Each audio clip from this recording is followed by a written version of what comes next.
Monday, 14 November, 3 p.m. Eastern, 8 p.m. GMT. You're very welcome. It's The Beautiful Truth with Fintan Dunn reporting, and we are auctioning off US democracy here tonight on the show. So have your bids ready. The auction will start shortly. Here you have a look at the exhibits here now. This is what's up for auction. This is comments from election workers, not in the year 1970. That 1970 there stands for the machine number, and this is a polling station in University Park in Georgia. And some interesting things are happening to the polling machines. Polls have just closed. And all the numbers are jumping, say the poll workers. Yes, they're jumping. And that's where our auction is just about to begin. Let me zoom in on that terminal so you can participate in this auction from the comfort of your own home, as US democracy goes on the block. And this is our zoom in. We're ready to go, ladies and gentlemen. If I can have a little bit of quiet, please. As you see now, this is the polling station. Let me just verify. As you can see, it says there, I'm just going to pause it there. It says polls closed. You notice? V220 University Park UMC 1080 voters checked in. But it didn't read that. A while ago it read only around about 300 voters checked in. Let me show you as I play this and await your bids. Folks, get ready. Here we go. US democracy on the block, and we are off. Okay, folks, it's 1080 voters checked in. The polls have closed, and I'm taking your bids on ghost voters. Taking your bids now. Will anybody give me 1100? Anybody give me 1100? We're at 1080. Anybody? Yes, 1139 from the gentleman at the back there with the ghost voters. Thank you, sir. Thank you, sir, for your bid. Any advances on 1139 now? Any advances? US democracy. It's going once now. 1139 voters checked in. US democracy at 1191. Thank you very much for your bid, sir. 1191. US democracy, potentially yours now. Any other bids? Will anybody give me 1200? Will anybody give me 1250, please? Give me 1250, please. Anyone, please? 1250. 1259. Sold to the gentleman of the corner. You win.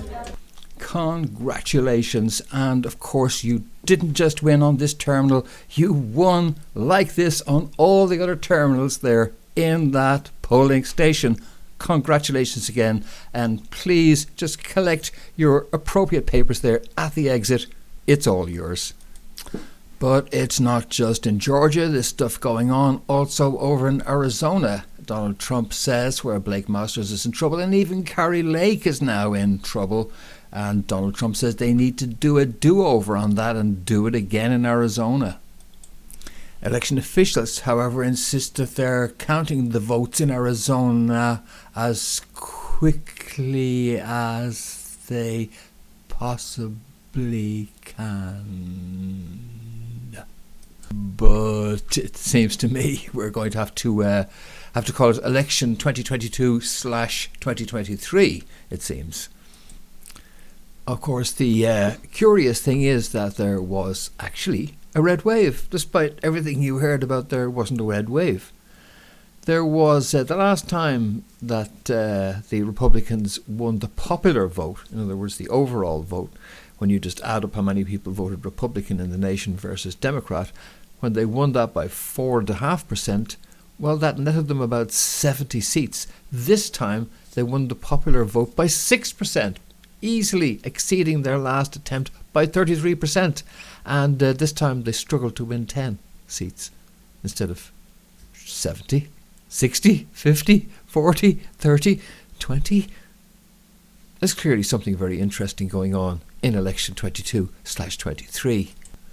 But the consolation prize is that the House is secure. And let's hear the ironic part of this from Charlie Kirk. Michigan did not perform. Pennsylvania did not perform. We did not win a consequential flip seat, unless I'm missing something, in Pennsylvania, Michigan, or Illinois, or Minnesota. So that kind of Midwestern... Yeah, the Rust Belt. Usually, and Ohio was very disappointing congressionally. We lost 3 winnable congressional races there. 3.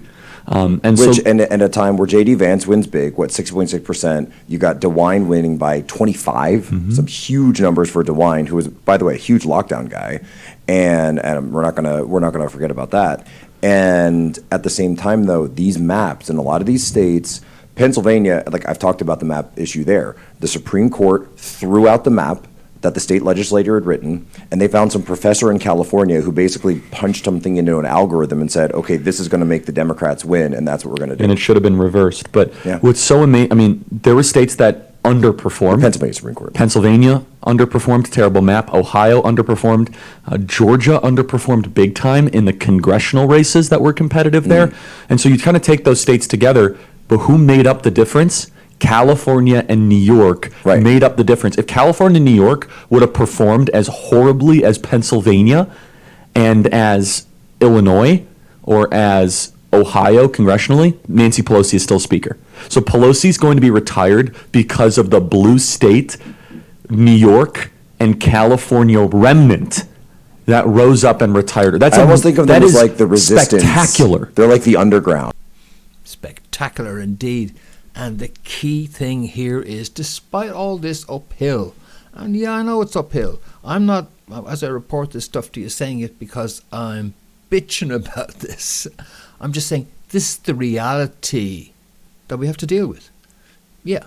So, yeah, it's, the number of races that were lost so closely and on narrow margins, to me, speaks of the same kind of jumping numbers that you witnessed at the start of the show. That's what it speaks to me of, that so many races were lost so closely. I think we had injection into the machinery, and I'd love to see what the machine guys around Mike Lindell have got to say about all this. I'll look into that. So, I think we can take it was stolen. But it wasn't just stolen, it was also bought. However, the key thing is, regardless of it all, California, New York, it looks like it's a lock, and the House will be able to investigate this and more besides. Because we also got to take a look at how this thing was bought. And just like they used Mr. Facebook, Mark Zuckerberg, as the money bags man in order to facilitate the election arrangements in 2020, they used another guy in this operation. And here he is, Sam Bankman-Fried. You cannot make this SHYT up, because you don't have to. FTX. FTX is a cryptocurrency exchange, faces criminal probe in Bahamas after company collapses, loses $1 billion in crypto. And this is Mr. Sam Bankman-Fried. He's very well connected in terms of links to the Democratic Party, including family links straight into a Democratic super PAC, which raises money for Democrats and donates to Democrats. And this is Sam. Here he is. He's very impressive. Here he is on CNN about to discuss his noble humanitarian mission to bring cryptocurrency to the Ukraine in its hour of need. This is a man, folks, who can call Tony Blair or Bill Clinton at the drop of a hat. He's got their numbers in his Rolodex. He's a high flyer. He's so well connected. He's obviously and is a CIA cutout for a very circular operation. Here he is on CNN talking about his assistance to Ukraine. We were talking about philanthropy, and I know you set up, working with the Ukrainian government, ways to use crypto to raise money for the government. I just wanted to ask you quickly, because obviously they've also changed the rules, concerns about sort of spillover effects and substitution away from their currency. Yep. How much money did you raise, and what do you think about this as a tool for the governments, but also the risks associated with it too? Yeah, absolutely. And I think that gets to the point that this can be a great thing for the world. I think it can also be a really messy thing. But I think that at its core, I never realised he did Mickey Mouse impersonations. That is a very good Mickey Mouse impression. We've seen millions of dollars go through the systems we've given. Highly appropriate, considering that it turns out it's a Mickey Mouse operation he's been running all along.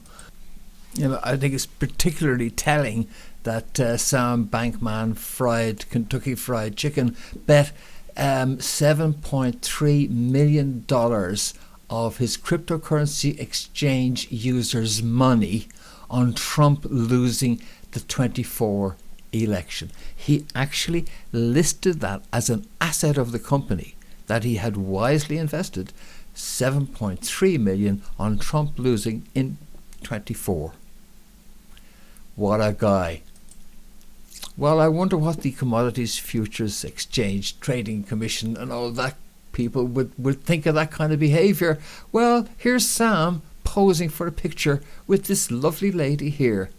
And she is a Commodities Future Trading Commissioner.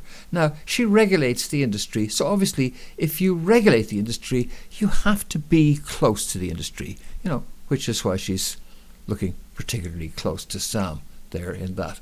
And this is her, Caroline D. Pham. She is a CFTC commissioner, and she's the one who regulates all of this stuff. Here she is. This is a pinned tweet at the top of her Twitter, where she was earlier this year pointed to the CFTC. Oh, what a girl. We're so proud of her. And here she is taking her oath as she repeats after, gentlemen, I solemnly promise that I will let this unbelievably dumb geek rip off billions of dollars from his unfortunate users and recycle it into the Democratic Party. It's quite a note that you have to take when you join the CFTC. And so this grubby little scheme plays out, and it plays out, as you see here, in the form of the Biden administration giving US tax dollars in the form of military and humanitarian aid to Ukraine. It's straightforward enough. However, Ukraine uses US aid to partner with FTX as part of all this. Now, US aid, and this is where all the CIA links come in and all of that. And of course, he's assisting with all of that. And then he is recycling that money back to the Democratic Party, PACs and candidates. He promised them $1 billion. I don't think he gave them $1 billion. They say something between 50 and 100 million perhaps. But who knows? Because there seems to be a lot of missing money. And there's a lot of uncertainty as to where that money has gone. And a lot of it may have gone straight back into the Democratic Party. It's like a recycling system. You see, it just goes round and round and round and round and round and round and round we go, and where we stop, nobody knows. And the final ironic twist is that the next CFTC commissioner, who occupies that role, because I can't see the current one lasting that long, is going to be gunning for the debris remnants of the cryptocurrency industry, which has been taken out by this nasty little sting operation, which was designed to eventually implode, and who knows where the money's gone and all the rest of that. And all of the cryptocurrency domain is likely now to be regulated heavily as securities, which they should have been regulated as in the first place. And this is the big clampdown as the big boys are moving in using operations like Circle, which has already attracted more investment than all of cryptocurrency to date, and which is controlled by the big banks. So yeah, all of that ties in, multi-level. Interesting times. Because even as they try to figure out down in Arizona which particular set of results they're going to feed to us next, we're getting all the slow roll is being used to create a propaganda gap in the market.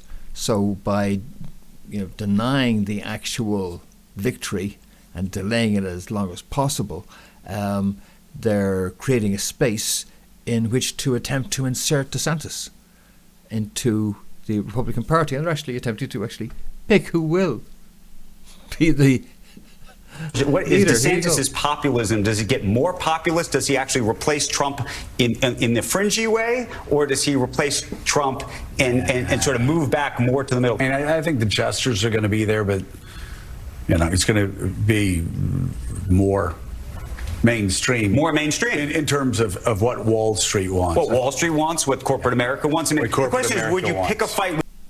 Yeah, the knives are out for Trump. They do anything to stop him announcing. But he's going to announce on Tuesday. He's going to announce within hours. There is no stopping this. There is no escaping this. There's no avoiding this. That's what they're trying to avoid at all costs. That's what they fear the most. This is a last desperate attempt. I'll be back with more on Ron DeSantis in the next one. Just looking a little bit into the background of Ron DeSantis and whether it would or wouldn't be a good idea if he was to replace Donald Trump as the nominee for next president in 2024. I'll be back with that and more on other topics too. But one final note on this, folks, because it's not just about elections, it's also about the freedom to transact. And these are the words of Democrat Maxine Waters, House Financial Services Committee Chairwoman. It's clear, she said, there are major consequences when cryptocurrency entities operate without robust federal oversight and protections for customers. And that is a declaration on war, as I said, on what remains of the shattered cryptocurrency market as part of this orchestrated takedown. And it's my opinion, and I've warned about not being involved in the cryptocurrency scene because of even financials, let alone all of this stuff here.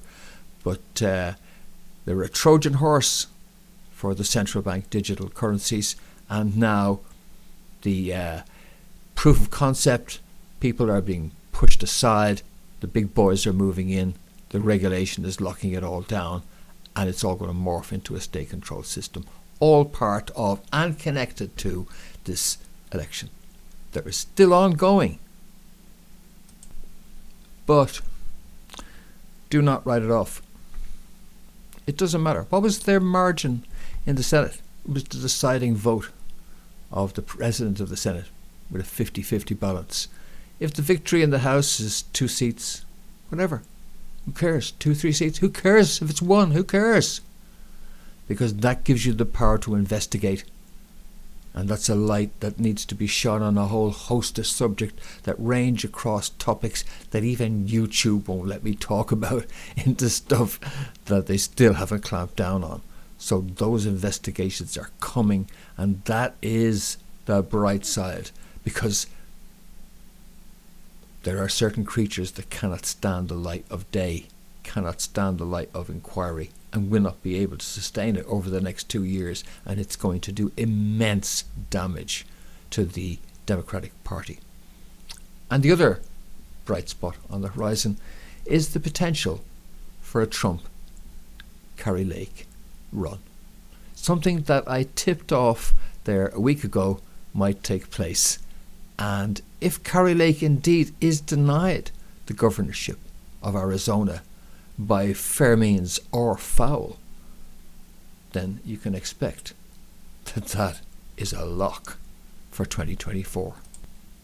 I'll be back with more on that, more on the cryptocurrency takedown, the Ukraine war, the geopolitics of all this, and the latest on the Trump-DeSantis face-off, and, as I indicated earlier, on the deep secrets of Ron DeSantis, including his London connections and connections to the Queen. All very interesting. Hope you'll join me for that. But in the meantime, for breakfornews.com and for informedconsent.ie, this has been Fintan Dunn reporting. Thanks for joining me, folks. Look forward to your company soon again. See you then.